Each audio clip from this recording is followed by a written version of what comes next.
Hey everyone, welcome back to the channel. Today, we're investigating a strange issue in my home assistant setup. My energy meter readings have suddenly started showing completely incorrect values. And this happened right after I plugged in a Sonoff Zigbee dongle to my PC. Could it be interference, a software conflict, or something entirely unexpected? To get to the bottom of this, I'll be replacing my RS485 EW11 adapter with an ESP32 to see if that makes a difference. Stay tuned as we troubleshoot this issue together and try to find out what's really going on. Let's get started. All the values read from my energy meter occasionally show huge spikes. As you can see on the graphs, these random peaks keep appearing. The communication with the meter worked flawlessly for over a year, but the moment I connected the Zigbee dongle, I noticed the first uncontrolled spike. How do I know? Because I had an automation set up to notify me on Telegram if the grid frequency exceeded 50.3 Hz. And as soon as I plugged in the Zigbee dongle, I started receiving unexpected values.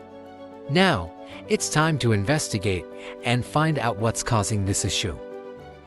I want to point out that neither Home Assistant nor the W11 adapter is showing any communication errors, so the cause of this issue isn't obvious. To get some answers, I've decided to replace the W11 with an ESP32 module and monitor the readings for a few days. If the problem persists, we'll have to dig deeper. If it disappears, then we've found our culprit. Let's set it up and see what happens. Here's my old setup, as shown on the screen. The Schneider energy meter is installed in the electrical panel in my garage.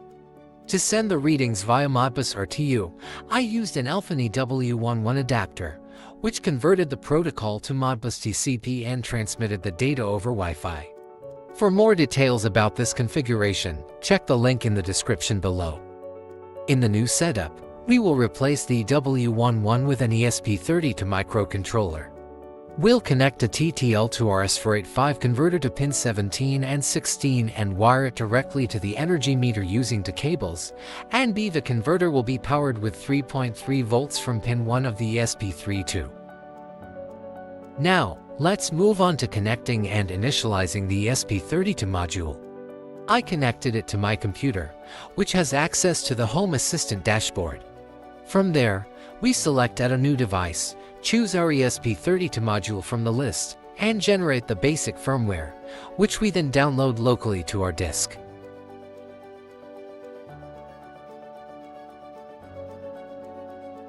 After downloading the bin file, open the ESPHome web interface and upload the generated firmware to the ESP32.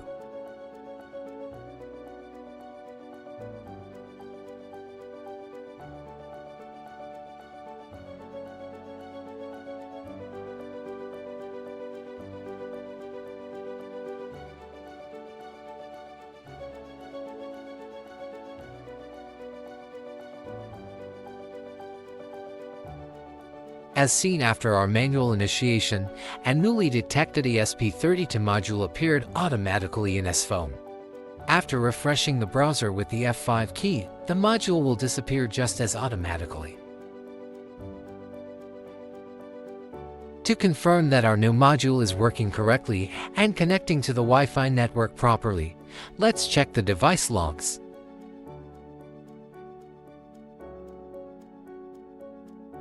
Everything looks correct. Now, let's move on to preparing the program that will read the Modbus registers of our energy meter. We will use the script from the previous configuration and adapt it for use with the ESP32. On the above slide, I am pasting the code for reading the first variable in both the old and new programs. The main difference here is the definition of the reading interval. In the old program, it was possible to define the interval for each variable independently. In ESPHome, however, it is a global setting for the entire connection.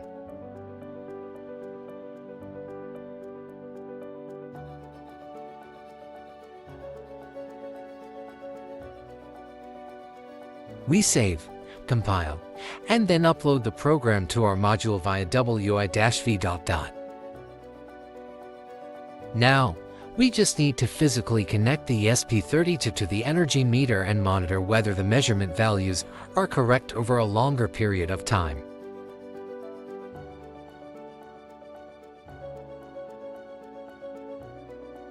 Even though our new ESP32 integration is visible in the ESPHome interface and the logs show correct values, we don't see the entities in the Home Assistant dashboard. This is because we still need to add our ESP32 module in the integration settings and assign it to our home area. To do this, we need to copy the generated encryption key, which can be found in the code of our program.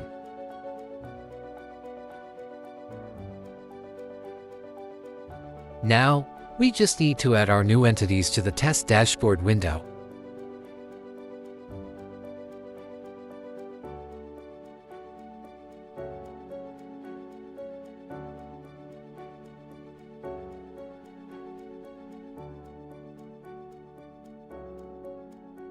Five hours later.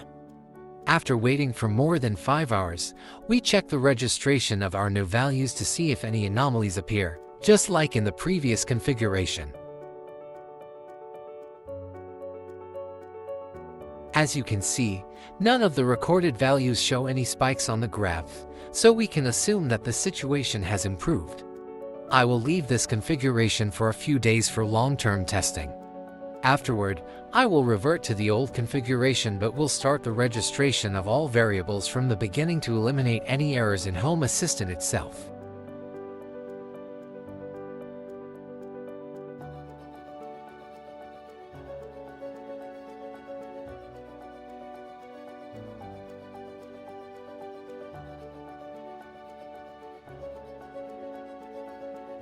To conclude, thank you once again for subscribing and giving a thumbs up. Don't forget to check out my other videos and stay tuned for more content.